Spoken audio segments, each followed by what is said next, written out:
জানি কিভাবে গোরা গৌরীদাসে ধরি। এই গৌরীদাসকে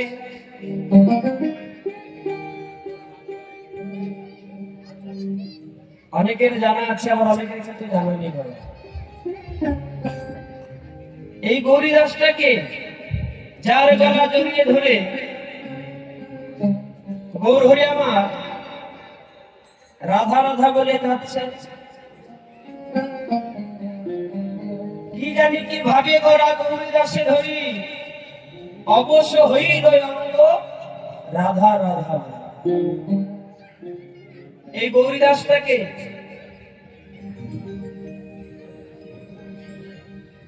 এই গৌরীদাসের পূর্বে যার নাম ছিল সুবল সখা, তাই না বাবা? এই গৌরীদাসের পূর্বে যার নাম ছিল সুবল সখা, তার পূর্বে কে ছিল?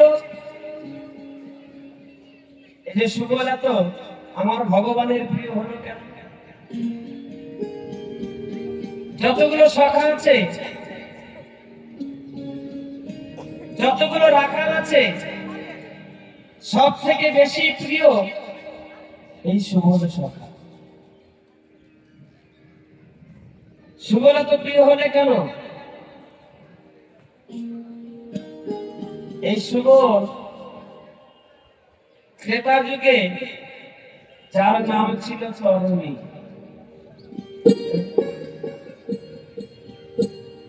বিভীষণের একমাত্র পুত্র,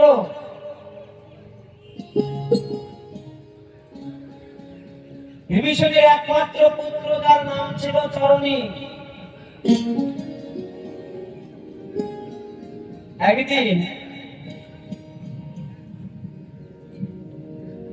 একদিন মহারাজ রাবণ ওই রাজ সিংহাসনে বসে বসে খাচ্ছে, রাজ সিংহাসনে বসে বসে খাচ্ছে। এবার ছোট্ট তরুণী ওই রাবণের সম্মুখে দাঁড়িয়ে বলছে, জেঠামশাই, তুমি দেশের রাজা, আজকে রাজা হয়ে ওই রাজ সিংহাসনে বসে এমন করে কাঁদছ কেন?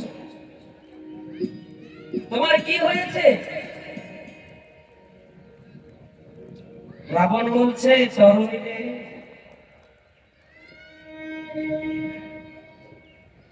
1,00,000 পুত্র আমার, 1,00,000 নাতি,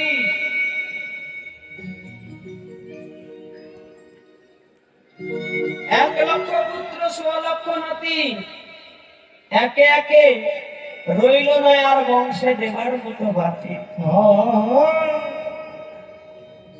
ওই সর্বনাশের যুদ্ধে যেই যায় সেই যে প্রাণ হারিয়ে যায়। ওই সর্বনাশের যুদ্ধে যে যায় সেই প্রাণ হারিয়ে যায়, সে আর কোনদিন আমার কাছে ঘুরে আসে না রে।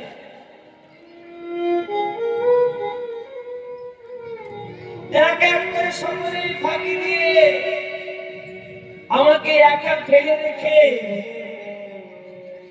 সবাইকে বিদায় নিয়ে চলে গেল।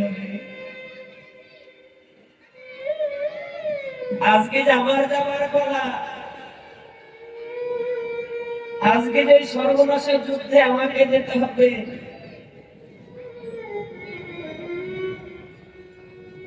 ছোট্ট তরুণী বললেন, জ্যাঠামশাই, এখনো তোমার বংশের একটি প্রদীপ ধিক ধিক করে জ্বলছে। আজকের যুদ্ধে তুমি নয়, আজকের যুদ্ধে আমি যাবো জ্যাঠামশাই, আমাকে অনুমতি দিন, আমাকে অনুমতি দাও, আজকের যুদ্ধে আমি যাব। রাবণ বলছে, তরুণী রে, হরি বল, হরি বল। কত বীর, কত বড় বড় বীর ওই যুদ্ধে গিয়ে প্রাণ হারিয়ে গেছে,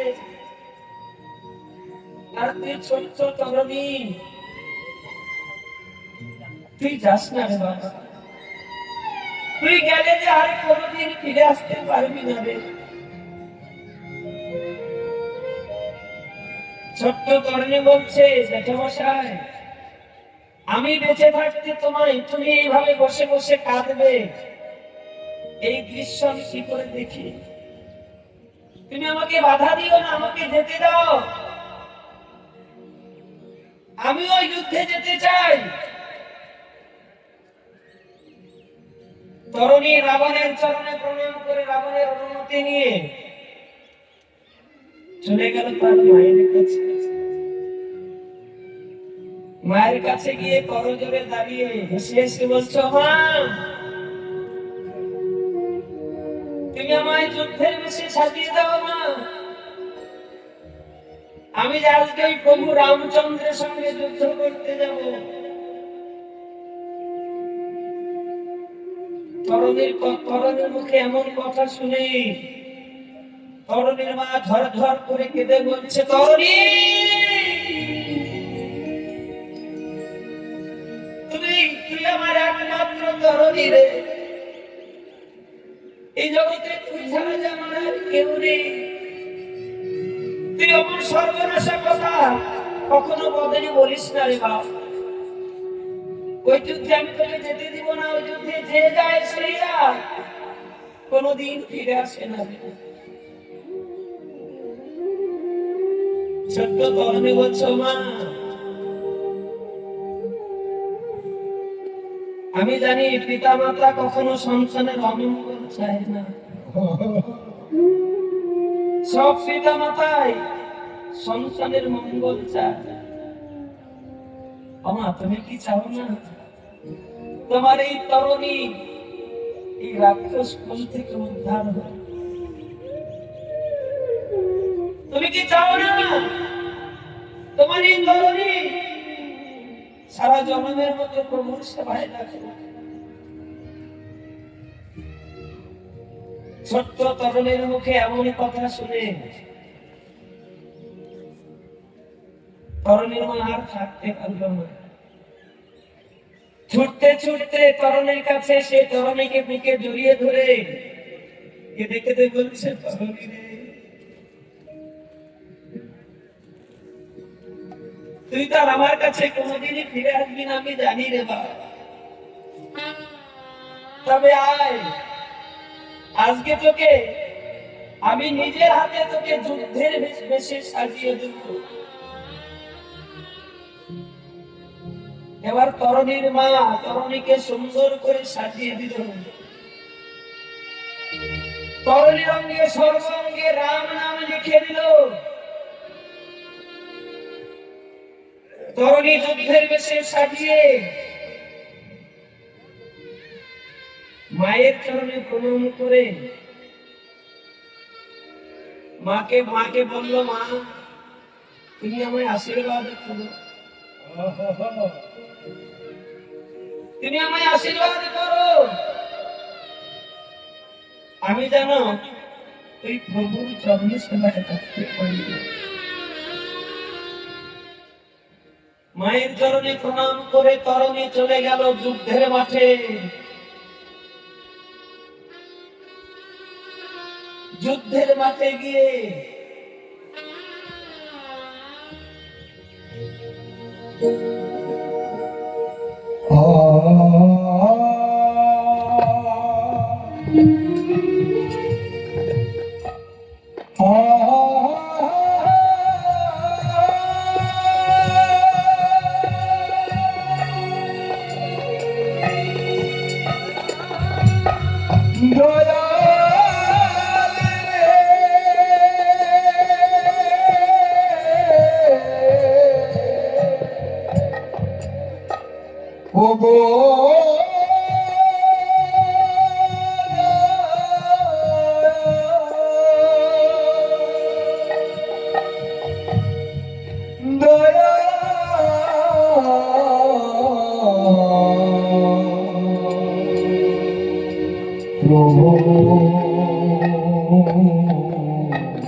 যুদ্ধের মাঠে গিয়ে প্রভু রামচন্দ্রকে ডাকছে, কোথায় রাম? হে রাম, আজকে আমি তোমার সঙ্গে যুদ্ধ করতে এসেছিলাম, কোথায় তুমি? আমার সঙ্গে যুদ্ধ করো। এবার প্রভু রাম তাড়াতাড়ি করে ওই যুদ্ধের মাঠে এসে দেখে একটি ছোট্ট বালক ওই যুদ্ধের মাঠে এসে যুদ্ধের রথে চেপে বারবার করে রাম রাম করে ডাকছে। এবার বিভীষণকে ডেকে বলছে, বিভীষণ, জীবনে অনেক যোদ্ধাকে দেখেছি, অনেক বীরকে দেখেছি, কিন্তু এমন ছোট্ট বীর ছোট্ট যোদ্ধা কোনোদিন দেখিনি। বিভীষণ, আচ্ছা বলতে পারো এই যোদ্ধার নামটা কি? কে? বিভীষণ কিছু মিথ্যার আশ্রয় দিল।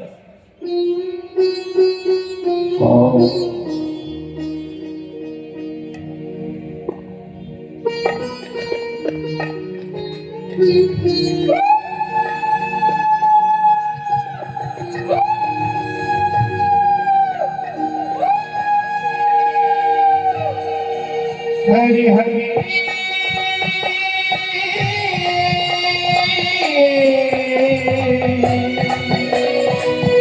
হরি হরি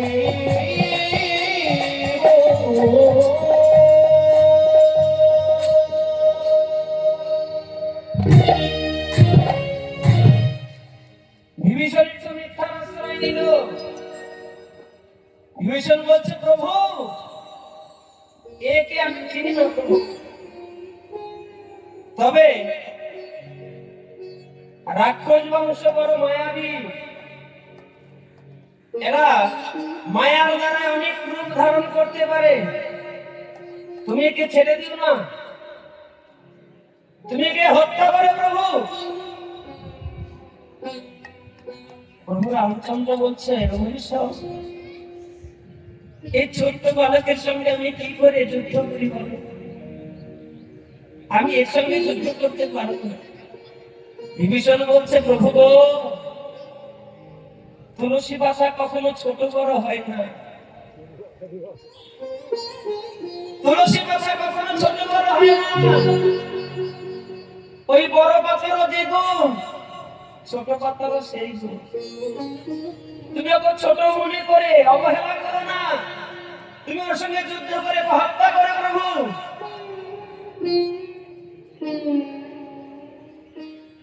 এবার তরুণী মনে মনে ভাবছে, প্রভু রামচন্দ্র যদি আমার সঙ্গে যুদ্ধ না করে, তাহলে আমার যে মনের আশা আছে, আশাটা কোনোদিন মিটবে না।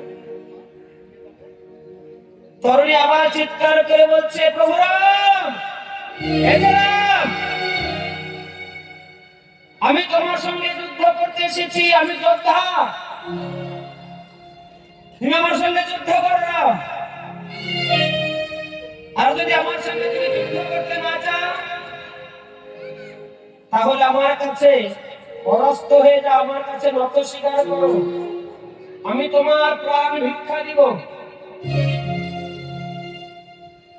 এবার প্রভু রাম ছোট মুখে বড় কথা শুনে দুর্যোধনের কথা, বিভীষণের কথা শুনে প্রভু রাম ওই যুদ্ধের রথে উঠে বসলেন। এবার ওই ছোট্ট তরুণী আর প্রভু রামচন্দ্রের সঙ্গে যুদ্ধ হচ্ছে। প্রভু রামচন্দ্র তরুণীকে লক্ষ্য করে যখনই বাণ ছাড়ে, ওই বাণ পুনরায় আবার প্রভু রামের তনে ফিরে আসে। কেন? কোথায় আঘাত করবে? ওই ছোট্ট তরুণীর সর্ব অঙ্গে যে শুধু রাম নাম লেখা, যে নাম সেই কৃষ্ণ ভজ নিষ্ঠা করি, নামের সহিতে আছে আপনি শ্রী। যেই নাম সেই যদি ভগবান হয়, সেই যদি কৃষ্ণ হয়, তাহলে ভগবানের বাণ কি করে ভগবানের নামে কি আঘাত করে? এদিকে প্রভু রামচন্দ্র বাণ ছাড়ছে, তরুণীও বাণ ছাড়ছে।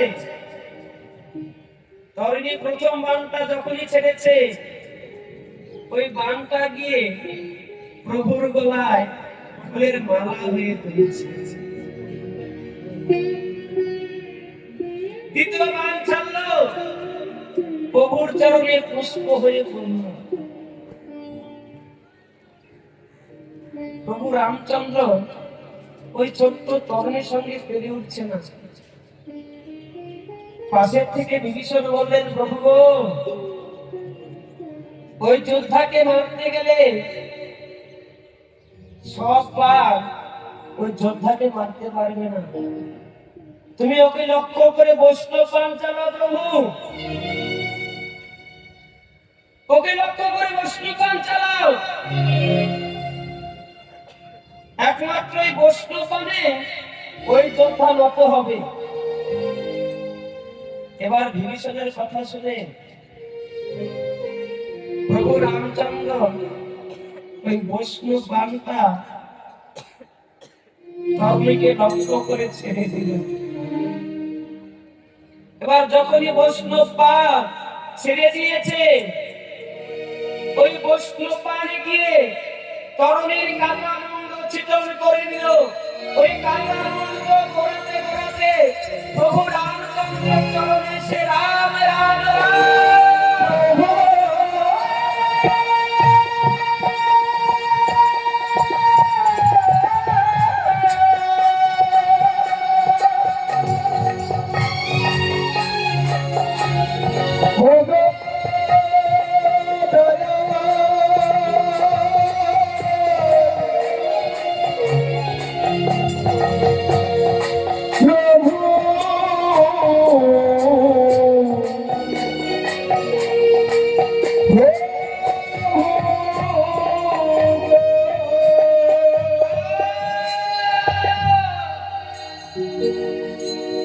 ওই কাটা মুন্ড রাম রাম রাম করছে, আর দুটি নয়নদলে তার চোখ হৃদয় যেন ভেসে যাচ্ছে। দুটি নয়ন জল ঝরঝর করে ঝরে পড়ছে। বিভীষণ আর দূরে দাঁড়িয়ে থাকতে পারল না। বিভীষণ আর দূরে দাঁড়িয়ে থাকতে পারল না।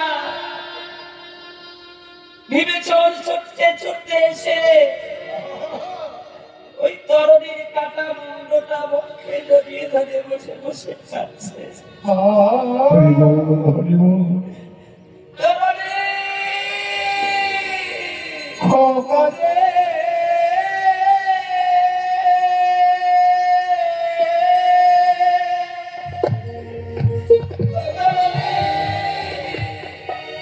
খোকা রে।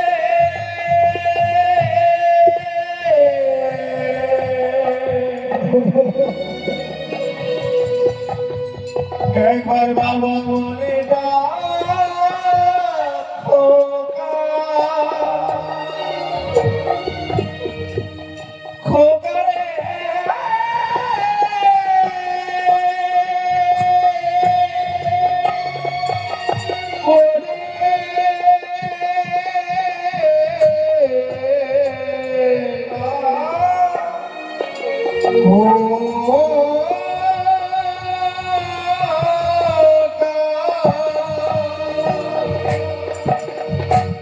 বিভীষণ যখনই ছোট্ট তরুণীর কাটা মুন্ডটা নিয়ে বুকে জড়িয়ে ধরে কাঁদছে,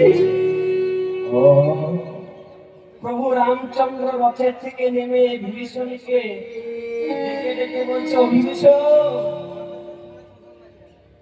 এই যুদ্ধের মাঠে কত বীর, কত মহাবীর, সকলের প্রাণ চলে গেল। তুমি তো কোনোদিন এমন ভাবে এইভাবে কাউকে জড়িয়ে ধরে এমন করে কাঁদনি। এই যোদ্ধাকে এ তোমার কে হয়? বিভীষণ কেঁদে কেঁদে বলছে, প্রভু গো, এই যে আমার একমাত্র তরুণী, আমার এই ভব সিন্ধু পার হবার একমাত্র তরুণী।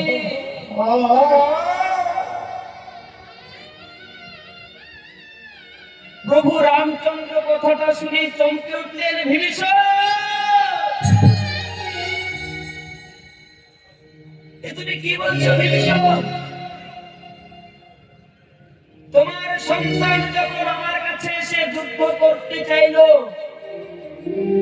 ওই তুমি তো একবারে বললে না প্রভু আমার সন্তান, ও আমার একমাত্র তরুণী, তুমি তো কখনো বললে না। বিভীষণ কেঁদে কেঁদে বলছে, প্রভু আমি যদি আগে বলতাম ও আমার তরুণী আমার সন্তান, তাহলে কোনোদিন তুমি ওর সঙ্গে যুদ্ধ করতে না, আর ওর সঙ্গে যুদ্ধ না করলে আমার পুত্রের কখনো ওই রাক্ষস কুল থেকে উদ্ধার পেত না। সে কখনো রাক্ষস কুল থেকে উদ্ধার পেত না। আমার সন্তান যেন রাক্ষস কুল থেকে উদ্ধার হয়, এর জন্য আমি আমার সন্তানের নাম আমি তোমার কাছে বুঝিনি। প্রভু রামচন্দ্র বিভীষণকে মুখে জড়িয়ে ধরে বলছে, বিভীষণ জীবনে অনেক মানুষকে দেখেছি, অনেক ত্যাগী সন্ন্যাসীকে দেখেছি, কিন্তু তোমার মতো এত ত্যাগী মানুষ আমি কোনদিন দেখিনি। বিভীষণ আমি তো তোমার সন্তানকে হত্যা করে দিয়েছি, তাকে তো আর বাঁচাতে পারবো না। তবে তুমি আমার কাছে কিছু চেয়ে নাও ভাই, এমন কিছু চাও যা চাইলে তোমার দুঃখটা কিছুটা কম হয়। বিভীষণ করজোরে প্রভুর কাছে দাঁড়িয়ে বলছে, প্রভু গো, তুমি আমায় দিতে চাও প্রভু? ও প্রভু, তুমি আমাকে দিতে চাও? তুমি যদি আমাকে দিতে চাও, তাহলে তোমার চরণে আমি একটি নিবেদন জানাই।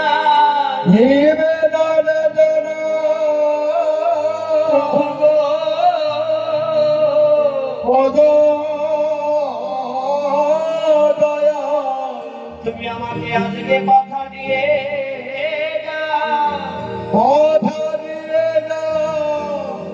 আমার এই ছোট্ট তরুণী জানো,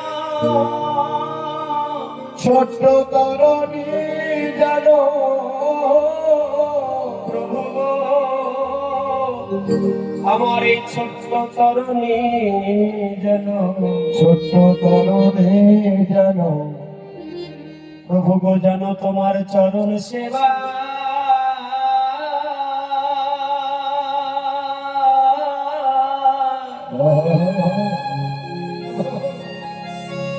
চরণ সেবায় লাগিতে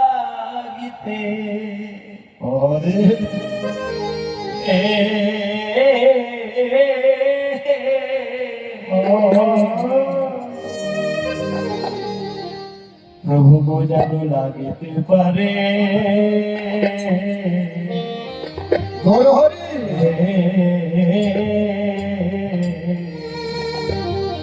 প্রভু গো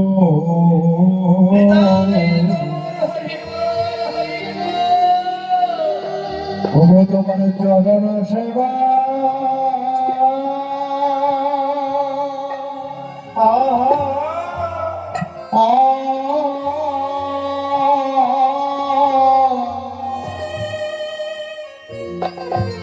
চরণ সেবা লাগতে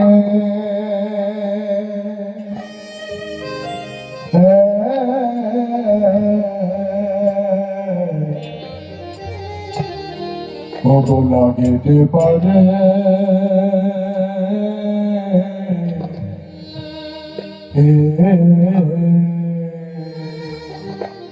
প্রভু তোমার চরণ ছাড়া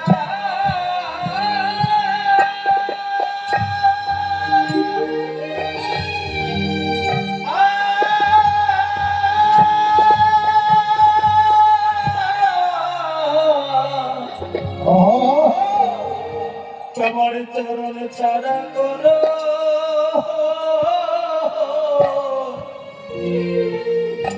করোনা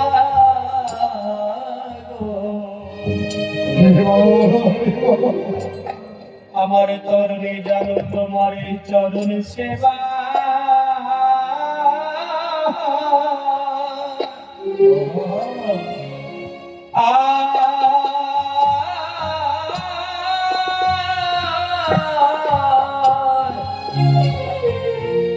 চরণ সেবায় লাগিতে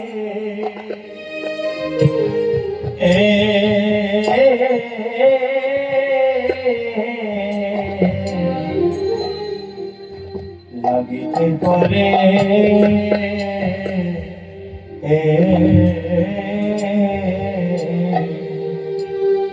তোমার চরণ ছাড়া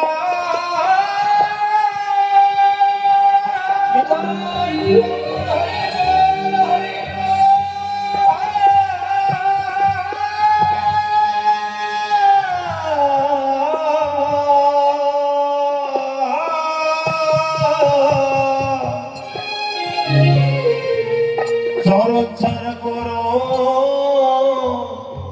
করোনা হে প্রভু তুমি জন্মে জন্মে তরুণীকে কাছে রেখো তোমার চরণ ছাড়া প্রভুকে জন্মে জন্মে তোমার কাছে ধরণীকে চরণ ছাড়া পরে করো গো জনমে জনমে তোমার কাছে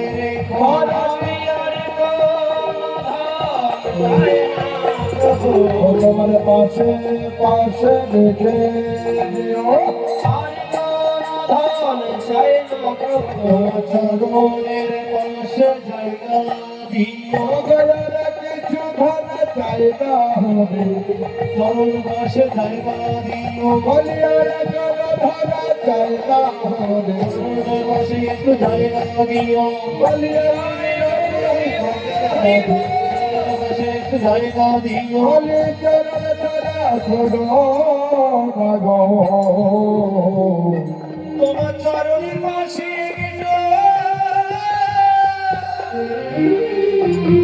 জায়গা দিও